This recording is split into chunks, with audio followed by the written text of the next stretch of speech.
The Sydney Ghost Train was an amusement park attraction in Luna Park that was beloved by many riders. It was 180 meters long with twists, turns, cobwebs, and employees in costumes to scare the riders. Unfortunately, this fun attraction would become the site of tragedy before long. On June 9, 1979, a fire erupted inside the attraction at around 10:15 p.m. The fire consumed the entire ride, and due to a lack of staff and inadequate water pressure, it wasn't put out for an hour. There had been roughly 35 people on the ride that night, and only 28 were able to escape. To their horror, park staff discovered 7 bodies inside the tunnel. The investigators believed those 7 victims had attempted to walk out of the tunnel but succumbed to smoke inhalation before they made it. If they had remained in their seats, they could have been rescued along with the other passengers. Initially, most people seemed content with blaming the fire on electrical faults, but the investigators soon demonstrated that the electrical wiring was not responsible for the fire.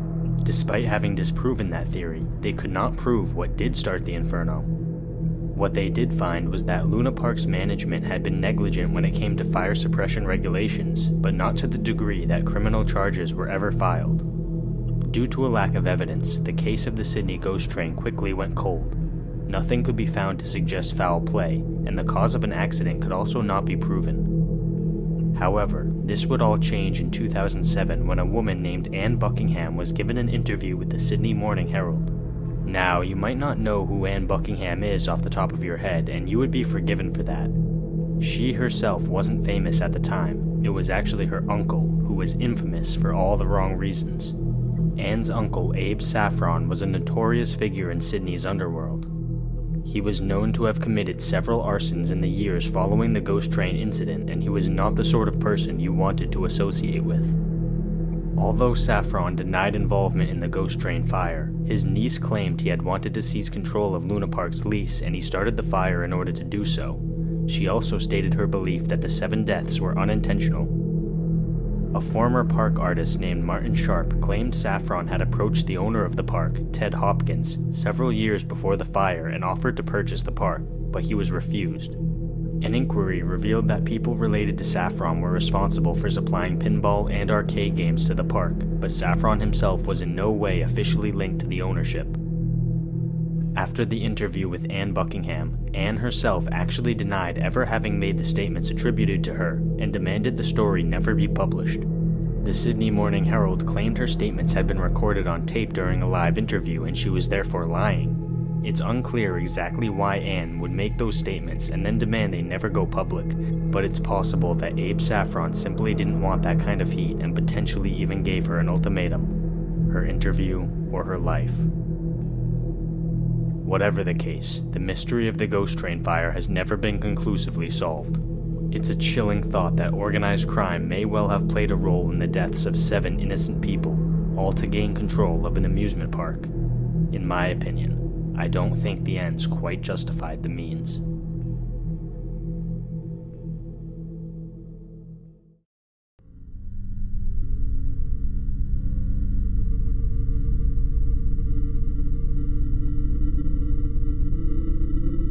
Clarence Roberts was a former sheriff and a board member of the Nashville State Bank whose life seemed to be neatly in order.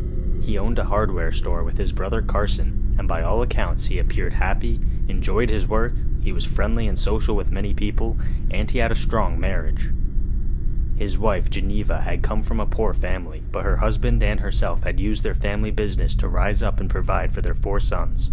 Clarence had an ironclad work ethic and eventually reached the 33rd degree of the Masons, which is the highest rank in Masonry. Despite his seemingly impressive life, the success began to eat away at Clarence. He bought 3 luxury cars and an expensive home, plunging his family into debt. While they made good money from their business, they didn't have quite enough to finance a luxury lifestyle. Geneva's sister, Alberta, has stated that Clarence's personality seemed to rapidly change around this time. She described the change as turning a light on and turning a light off. Clarence ended up selling his hardware business to finance his expensive tastes and gambled everything on 2 investments, one being an apartment building and the other being numerous grain elevators. He submitted fictitious bills to an insurance company in regard to the apartment building as well. both of his investments would end in failure. In October of 1970, the local sheriff, who just so happened to be Clarence's own brother, repossessed 2 of his cars. Clarence was reportedly exhibiting depression symptoms and even potential signs of suicidal tendencies around this time. He had just lost almost everything he owned through his failed investments and having 2 of his cars taken from him. It seemed that his previously dreamy life was falling apart all around him. At 6:20 p.m. on November 18, 1970, firemen arrived at the Roberts family home to find the garage barn in flames. The fire was so hot and out of control by the time they arrived that all they could do was watch. The structure burned to the ground in front of their eyes, and when the inferno had died down and cooled off, they entered the rubble. Beneath the ashes, they discovered a body so badly burned it was unidentifiable. A half-melted shotgun lay next to the corpse. The county coroner's first impression was that Clarence's debt had become too much and he had decided to pay it off with his own life. The shotgun next to the body certainly seemed to fit this theory. However, when the body was examined in depth, no gunshot wounds were found. The cause of death was determined to be carbon monoxide poisoning, which had occurred before the fire had been started. Detectives found Clarence's Masonic ring in the ashes, with hardly any damage to speak of. The ring wasn't melted in any way, but was rather in near-perfect condition. This observation clouded the mystery even more. The detective who had found the ring believed it had been planted. It also didn't take long for the investigators to discover that Clarence had taken out several life insurance policies on himself, which was worth almost $1 million. His wife was the beneficiary. All of this evidence was certainly mysterious and tipped off investigators to the fact that more was going on with this case than what was visible on the surface. However, this third discovery raised 2 massive questions. The body from the fire had type AB blood, whereas Clarence had type B blood. The body was not Clarence Roberts. So, the 2 questions for the authorities to wrestle with became, where is Clarence Roberts? And more disturbingly, whose body had they found? Geneva Roberts was still alive and well, so the most obvious guess was ruled out immediately. The next best theory came when a witness gave the police a tip. According to this witness, he had seen Clarence in a bar 2 days before the fire. Clarence had been speaking with a man who he described as a vagrant. Clarence didn't seem to know the man's name, but he informed the vagrant that he had some odd jobs he could complete at the Roberts family home. The man agreed to go with Clarence, but apparently collapsed from an unknown cause before they could exit the bar. Clarence told the man he would bring him to the hospital, and they left together. Detectives checked every hospital within a 300-mile radius and found no records or accounts of this man ever having been admitted. So, what do you think happened in this case? Did Clarence commit suicide, or did he murder the man from the bar and use the body to fake his own death? Well, this question is certainly puzzling in and of itself, but if you thought that was the end of this case, you thought very wrong. Geneva Clarence repeatedly attempted to claim the insurance money from her husband's death, but she was denied each time. The evidence suggested that her husband could still very well be alive. Geneva decided to take a job at a restaurant near her home to make ends meet, and this is when people started to notice some very strange things. Geneva would purchase large amounts of beer from local shops when it was well known that she hardly ever drank. Several neighbors reported having seen a man on Geneva's property who would never get too close to anyone and would always duck out of sight when he saw people. The police decided to set up surveillance at the house, and they were there for about 3 days and nights. They expected to catch Clarence sneaking around the home, but they found nothing out of the ordinary. Geneva eventually developed a friendly relationship with a local reporter named Helen Ayers, who visited the house several times. Apparently, her visits would always be confined to the back porch, and Helen was never allowed to enter the home. She grew suspicious that Geneva was hiding something, most likely Clarence. Helen spoke with Clarence's sister, who lived in the house adjacent to the Roberts family home, and she said that she could hear Geneva talking to a man, but the man's voice did not belong to Clarence. Geneva never mentioned living with a man, and all hope of prying the truth out of her was cut off on November 29, 1980, when her house went up in flames. Along with the firemen, the detective who had been working on Clarence's case arrived at the scene. When the fire had burned itself out and cooled off, he searched the debris. He found Geneva's body amongst the ashes, and it was removed and sent to the funeral home. To the horror of everyone involved, Geneva's was not the only body in the house. The second body was identified as Clarence Roberts. This second fire was clearly a case of arson. Detectives believed turpentine had been used as an accelerant and they could trace the burn marks throughout the house. The only question was, who set the fire? Some people believed it had been Clarence. Maybe he wanted Geneva and himself to die for some unknown reason. Others believed it had been a third party, perhaps the unknown man who had been spotted around Geneva's property. To this day, this case remains a convoluted mystery for everyone who dives into it. 2 fires claimed 3 lives, but there is still disagreement on exactly who those lives belong to. Hopefully the truth will be uncovered before long.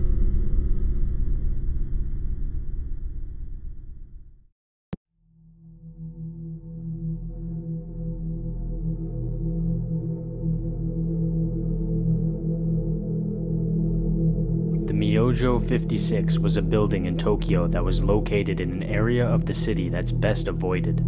According to numerous articles, this particular area plays host to many members of the Yakuza and numerous illicit activities occur on a regular basis. The 3rd floor of Myojo 56 was a mahjong parlor and the 4th floor was a bar. On September 1st of 2001, there were 19 people in the mahjong parlor and 28 people at the bar. At around 2 a.m., a fire erupted from the 3rd floor. Only 3 employees from the mahjong parlor were able to escape. Almost all the victims succumbed to carbon monoxide poisoning relatively quickly. The elevator and emergency exits were all blocked by signs, trash bags, and various pieces of junk, which caused 5 of the owners to plead guilty to security negligence. In total, this negligence had cost the lives of 44 people. Investigators found the gas pipe on the 3rd floor had been disconnected from the gas meter, leading them to suspect arson. However, they could find no substantial evidence to back up this theory. Many people speculate that the fire had been started by members of the Yakuza for some unknown reason, but this has never been proven. Unfortunately, the Myojo 56 tragedy has not received much media attention, especially not in the West because of its close timing to 9/11. While the fire was covered in the news in the days immediately following the event, the destruction of the World Trade Center took precedence on every major news channel. This meant that it was very unlikely for any information to come from the public, and the case has never been solved. To this day, most people strongly believe the Yakuza were involved in this tragedy, but how they were involved has never been explained.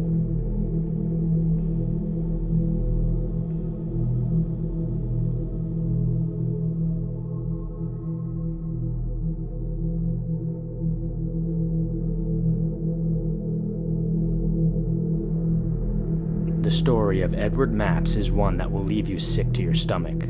In most cases, the people involved have clear descriptions of their personalities that are corroborated by multiple people who knew them during their lives.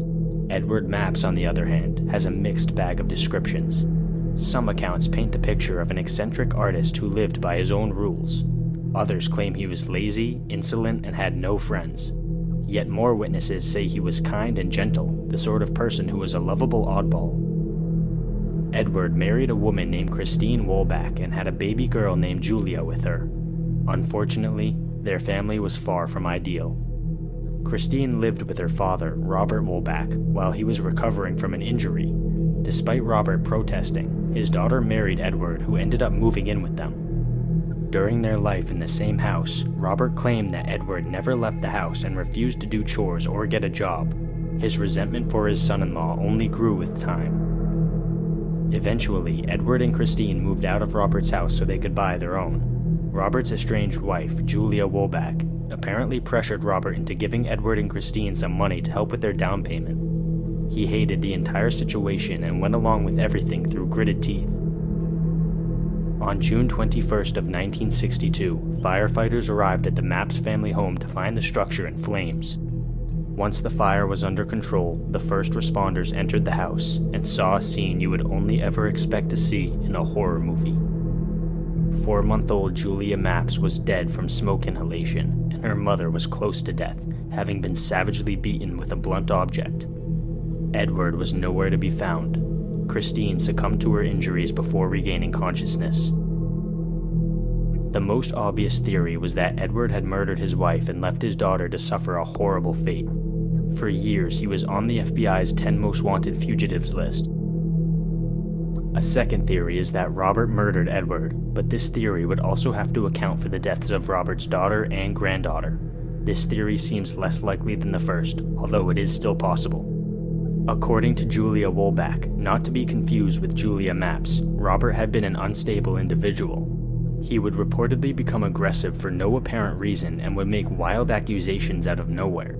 Julia ended up filing for divorce because she feared he would eventually become physically violent. This revelation has caused some people to suspect Robert more strongly, but others are still convinced that Edward was responsible. According to Robert, he had been on a plane the night of the murders. This case has never been officially solved, and it will likely remain that way forever. It's certainly disturbing to think of how a young and innocent mother and child could be so heartlessly murdered. Who knows, maybe justice still can and will be served.